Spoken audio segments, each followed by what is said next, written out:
for the realization of the visible unity of the church. Have you sensed or gauged a desire, a burning desire from both sides to have a reconciliation? Well, at this stage, I don't think that I need to have the commitment of this side or this side. What I am saying is that the unity is important for the orthodoxy, for the Orthodox Church in this part of the world. As in different parts of the world, at different levels, we are trying to strengthen the unity of the Oriental Orthodox churches, then the unity of broader unity of Orthodoxy, Eastern and Oriental Orthodox churches. So there are certain brokenness in different parts of the world, in different Orthodox churches.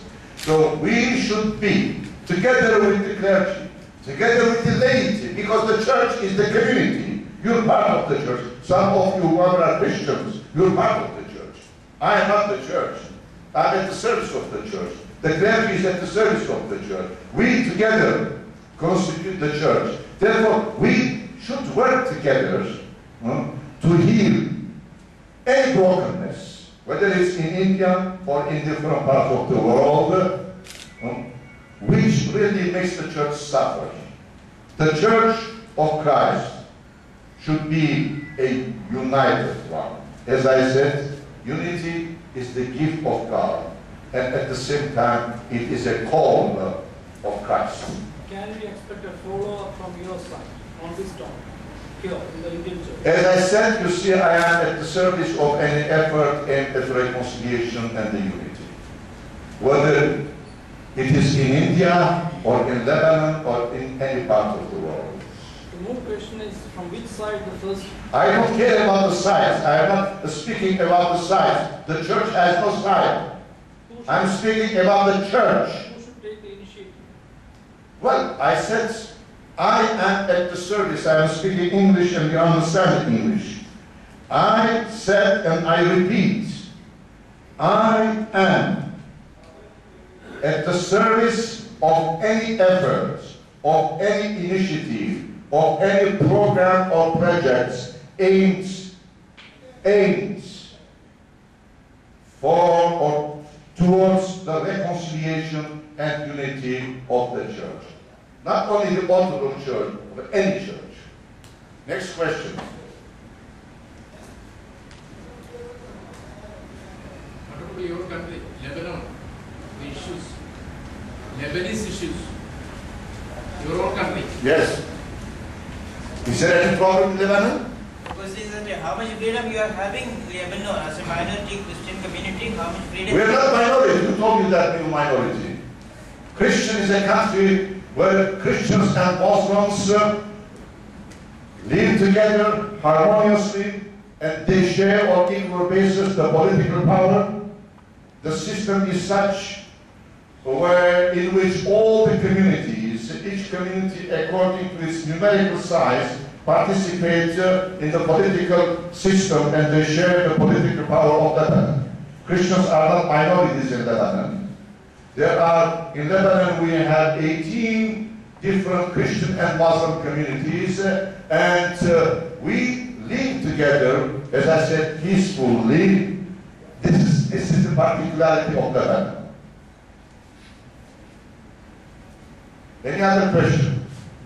What is your most important distribution to the World Council of Churches? My contribution? Well, I should not speak about my contribution. You better ask that question to the World Council. That's what I did in the last 15 years as moderators. I brought my humble contribution to the ecumenical cause in different ways in the last 15 years.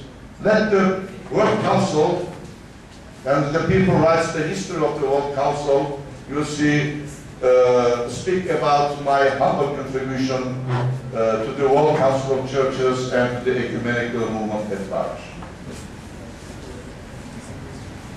Yes?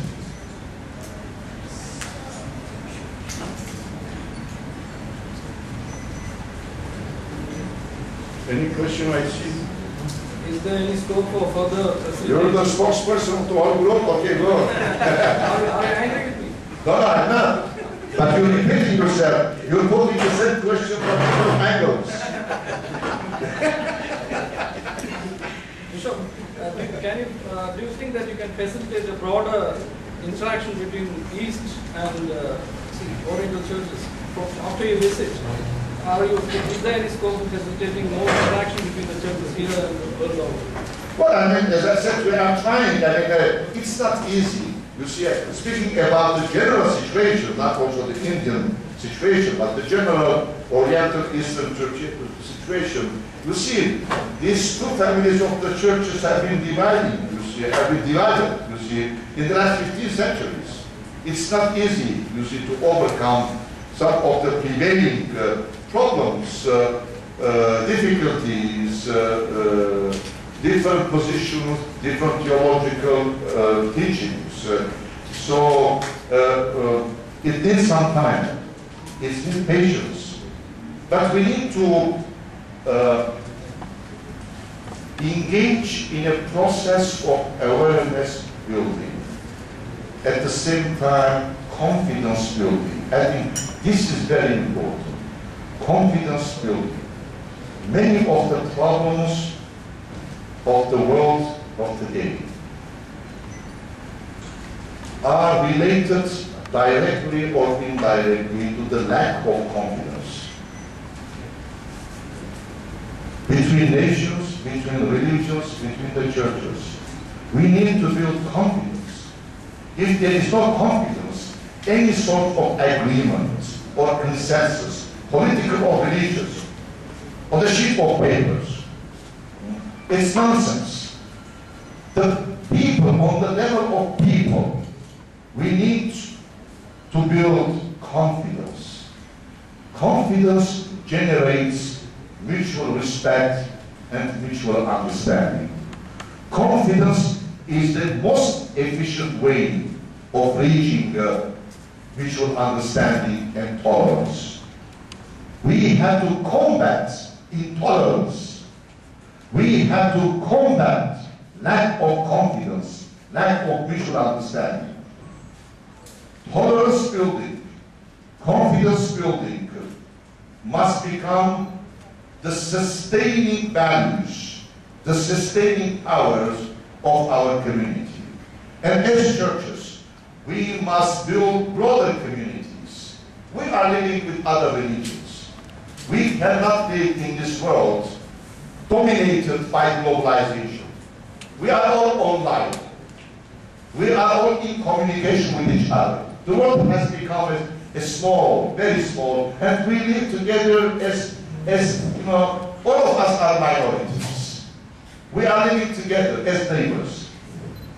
Therefore, mutual respect, tolerance, and confidence should be the basic and common values. We cannot build communities where we don't have common values. To build real communities must be based on common values. Mutual respect, mutual understanding, and mutual trust. These are common values. And the churches, and in fact all religions, should work, you see, along these lines. Developing common values, respecting the diversities of each other. For those who have assembled here, let me express my heartfelt thanks to Your Holiness, Aram I, His Excellency Archbishop Sabaw Sarkisian, His Grace Bishop Narek Almisian, Reverend Besrau Sarkisian, Secretary to His Holiness, Father Dr. K. M. George, Principal of the Orthodox Theological Seminary, Father Johannan John, Chaplain of the Catholic Chapel at Devalogam. Thank you very much. Your Holiness, we are thankful to you for sparing your time. Thank you. Thank